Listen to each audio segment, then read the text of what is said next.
আসসালামু আলাইকুম সম্মানিত ফলোয়ার্স বন্ধুরা, ভাই বোনেরা যে যেখানে আছেন সবাইকে স্বাগতম জানিয়ে আমি আমার ডেইলি ব্লগটা শুরু করছি রিবাস ডেইলি লাইফ থেকে। আপনারা সবাই আমার সাথে থাকেন এবং আমার ব্লগটা দেখতে থাকেন। আমি আজকে আমার এই ব্লগে কিছু ব্যক্তিগত কথা শেয়ার করব, যেহেতু আমি ইউটিউব ফেসবুকে কাজ শুরু করেছি অনেক দিন ধরেই। তো ভাবলাম যে আজকে আমি এই ভিডিওটার মাধ্যমে আপনাদের সাথে একটু পরিচিত হয়ে নেই, কারণ আমার এই চ্যানেলটা একদম নতুন।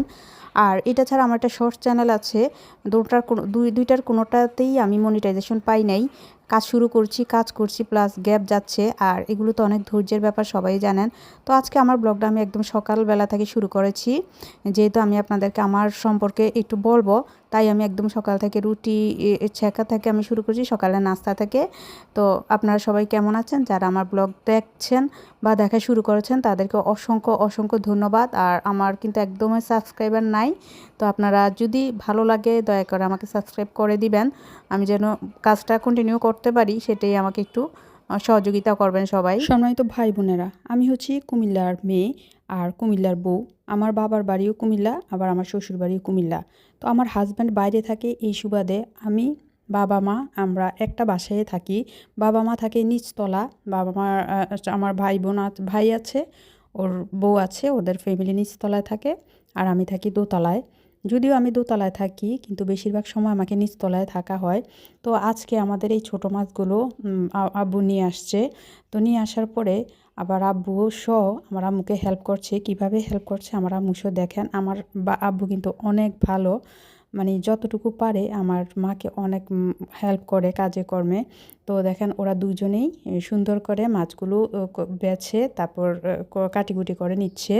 তো আমি আম্মু যেহেতু এই কাজটা করছে, আমি দিক দিয়ে রান্না বসিয়েছি, আমি রান্নার কাজটা সেরে ফেলছি। আমাকে বললো যে একটা ডালা দেওয়ার জন্য, তো আমি ঝুড়িটা নিয়ে যাচ্ছি আমার আম্মুর জন্য। ছোটো মাছটা আসলে সবাই অনেক পছন্দ করে, কিন্তু ছোটো মাছটাকে কাটিকুটি করে রান্না করতে কিন্তু অনেক ঝামেলা। ও টাইমে আনলে এই মাছটা দেখলে কিন্তু মানে ভালো চেয়ে খারাপই বেশি লাগে, কিভাবে কাটিকুটি করব, কিভাবে কি করব। তো আমাদের আম্মুই এগুলো কেটে আমাকে দিয়েছে, তো আমি এগুলো রান্না করব। আর আম্মু আব্বু তো দেখতেই পাচ্ছেন এগুলো কাটিকুটি করেছে। আর এটা হচ্ছে মলা মাছ, মলা মাছটা। আর এই মাছটা খুব বেশি একটা পাওয়া যায় না, সবসময় অ্যাভেলেবেল পাওয়া যায় না, তো সেই জন্যই। তার এগুলো হচ্ছে ইলিশ মাছ। আগে ফ্রিজে ছিল ইলিশ মাছ, সেই মাছ নামিয়ে আজকে আবার এর মধ্যে বড় মাছও এনেছে, বাজার করেছে। তো বাজার করেছে যেটা, এটা আমি দেখাবো সামনে আপনাদেরকে। তো আমি ইলিশ মাছটা ভাজি করে নিচ্ছি। ইলিশ মাছটা আজকে আমি ছড়া দিয়ে রান্না করব। ছড়া দিয়ে কিন্তু ইলিশ মাছটা অনেক ভালো লাগে। ছড়া দিয়ে ইলিশ মাছের সাথে অনেক যায় ছড়াটা। তো সেই জন্য আমরা সবসময় ইলিশ মাছটা হয় বেগুন দিয়ে, নয়তো এই ছড়া দিয়ে রান্না করে থাকি, কারণ ওইভাবে রান্না করলেই আমাদের সবাই অনেক পছন্দ করে। একটা চুলায় ভাত বসিয়ে দিয়েছি, আর এদিক দিয়ে আমি ইলিশ মাছটা ভাজি করছি রান্না করার জন্য। তো আপনারাও কে কী রান্না করছেন এই সময়ে? ইলিশের মৌসুম কিন্তু শেষ, এখন ইলিশ ধরা বন্ধ হয়ে গিয়েছে। তো ফ্রিজে যে ইলিশ মাছ আছে আমরা সেগুলো দিয়েই কয়েকদিন কাজ চালিয়ে নিব, তারপর তো আবার খাওয়া বন্ধ। যেহেতু ইলিশ মাছ ধরা বন্ধ, তাই ইলিশ মাছ খাওয়া বন্ধ হয়ে গিয়েছে। তো সেটাই। তো আমি যা বলতে লাগছিলাম, তো আমি মূলত থাকি দোতলায়, কিন্তু রান্নাবান্না এখনও আম্মুর সাথেই হয়, বা নিচতলায় করা হয়, কারণ দোতলায় আমি এখনও ওইরকমভাবে শুরু করি নাই, নতুন নিয়েছি। নেক্সট ভিডিওগুলোতে আপনাদের সাথে অবশ্যই আমার নতুন বাসাটা শেয়ার করবো, আর নতুন বাসায় আমি কী ফার্নিচার নিব, কীভাবে সাজাবো, সব কিছুই আমি আপনাদের সাথে শেয়ার করব একে একে করে। তো এই যে দেখতে পাচ্ছেন আপুরা বোনেরা, যত কিছুই বলেন, একটা মেয়ের জীবন কিন্তু সহজ করে দিতে পারে একজন ভালো স্বামী। আমার স্বামীর জন্য কিন্তু আজকে আমি সুন্দরভাবে এখানে থাকতে পারছি। আমার শ্বশুর শাশুড়ি নাই যেহেতু, সেই জন্য আমি আম্মু আব্বুর সাথে আমার জীবনটা আমি শেয়ার করতে পারছি, তাদেরকে হেল্প করতে পারছি, তাদের সাথে থাকতে পারছি। প্লাস আমার হাজব্যান্ড কিন্তু এই ব্যাপারে আমাকে অনেক সাপোর্ট করে। তো আমি অনেক খুশি এই জন্যে, আলহামদুলিল্লাহ। একটা বাসায় এত কাজ থাকে না, সারাদিন একদমই অবসর পাওয়া যায় না। তার উপর যাদের বাসায় এরকম বাচ্চা আছে তারা তো বুঝতেই পারছেন, আমি নামাজে দাঁড়িয়েছি, নামাজ পড়বো, রান্না টানা শেষ করে গোসল সেরে নামাজ পড়বো, এমন সময় কিছু বলতেও পারছি না। আর এদিক দিয়ে তো ওরা বিছানার উপরে মোড়া টোরা উঠিয়ে মানে কী যে একটা অবস্থা করে রেখেছে। দুইটা হচ্ছে আমার যেটা ট্যাব দেখে, আর মেয়েটা, আর ওই ছেলেটা হচ্ছে আমার ভাইয়ের ছেলে। তো এখানে ওরা নিচতলায় থাকে, আমরা আছি এখানে। তো একদম অবস্থা খারাপ করেছে, অনেক দুষ্ট করে, সব কিছু একদম অগোছালো করে ফেলে, কি আর করার। তো নামাজ শেষ করে এর ভিতরে ভাবলাম যে ওদের এই দুষ্টামিগুলো আমি একটু ক্যামেরাবন্দি করে নেই, দেখাতে পারবো সেই উদ্দেশ্যে। তো সেটাই আমি করলাম। তো নামাজের এক ফাঁকে আমি ওদের এই কর্মকাণ্ডগুলো একটু ক্যামেরাবন্দি করে ফেললাম। তো আপনারা কার কী অবস্থা, বাসায় বাচ্চা থাকলে কে কীভাবে সংসার সামলান সব কিছুই আমাদের সাথে শেয়ার করবেন।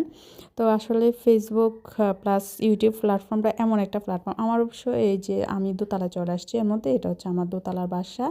তো ভাবছি যে আমি একটু আমার ফার্নিচারগুলো একটু মুছে একটু ঝেড়ে চুড়ে দেখার জন্য নিচে উপরে তালা আসছি আপনাদের সাথে একটু শেয়ার করার জন্য।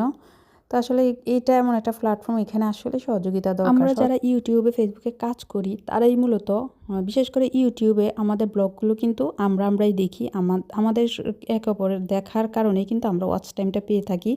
আর না হলে প্রয়োজন ছাড়া কিন্তু খুব কম পার্সেন্টেজে ইউটিউবে ব্লগ দেখে, প্রয়োজন ছাড়া আমার মনে হয় না এমন আছে। তো এই জন্যই ভাবতেছি আমরা যদি আমাদেরকে সহযোগিতা করি, আমরা যদি একে অন্যকে সাবস্ক্রাইব দিয়ে ভিডিও দেখে কমেন্টস করে সহযোগিতা করি, তাহলে আমরাই আমাদের এখানে কাজ করে যেতে পারবো সামনে। আর নতুনদেরকে সহযোগিতা করবেন, আমি যেহেতু নতুন সবাইকে বলছি নতুনদেরকে একটু সহযোগিতা করবেন, তাহলে আপনারা অনেক বেশি সাপোর্ট পাবেন। কারণ নতুনরা সবসময় যারা পুরান তাদেরকে অনেক বেশি সাপোর্ট করে থাকে। এ হচ্ছে আমার আলমারির ভিতরে একটা প্যান্ট নিচে ছিল, তো ওইটা আলমারিতে ঢুকিয়ে রাখলাম। তো প্লিজ আপনারা সবাই আমার চ্যানেলটা একটু সাবস্ক্রাইব করবেন, আমার ভিডিওগুলো দেখবেন, কমেন্টস করবেন, জানাবেন। আমিও আপনাদের ভিডিওতে কমেন্টস করব, সাবস্ক্রাইব অবশ্যই করে আসবো। যে আমাকে সাপোর্ট করে আমি তো অবশ্যই তাকে সাপোর্ট করব, মিস নাই, কোনোভাবেই মিস হবে না। আর আমার ফেসবুকে কিন্তু একটা পেজ আছে rs.com, আর একটা শর্টস চ্যানেল আছে রিবাস হোম ভাইবস অ্যান্ড টিপস, আর এটা হচ্ছে লং চ্যানেল, মাত্র খুলেছি, বেশি দিন হয় নাই, খুব কম ভিডিও দেওয়া হয়েছে। সেই জন্যই আপনাকে বারবার বলছি সাপোর্ট করবেন। আর আমি সব ধরনের ভিডিও শেয়ার করবো আপনাদের সাথে, যতটুকু আমার সম্ভব হাদিস কালাম সব কিছু নিয়ে আমি কথা বলতে চাই, যে শিক্ষামূলক ভিডিও আমি প্রচার করতে চাই আমার এই ব্লগ ভিডিওর মাধ্যমে। তো সেই জন্য বলছি আপনারা সবাই অনেক ভালো থাকেন। যারা আমার ভিডিওটা এই পর্যন্ত দেখেছেন বা দেখছেন তাদেরকে যে আমি মানে কি বলবো, অনেক অসংখ্য ধন্যবাদ আপনাদেরকে। প্লিজ আপনাদের কাছে রিকোয়েস্ট, আপনারা পাশে থাকবেন এবং সাবস্ক্রাইব করবেন। আজ এতটুকুই, আল্লাহ হাফেজ।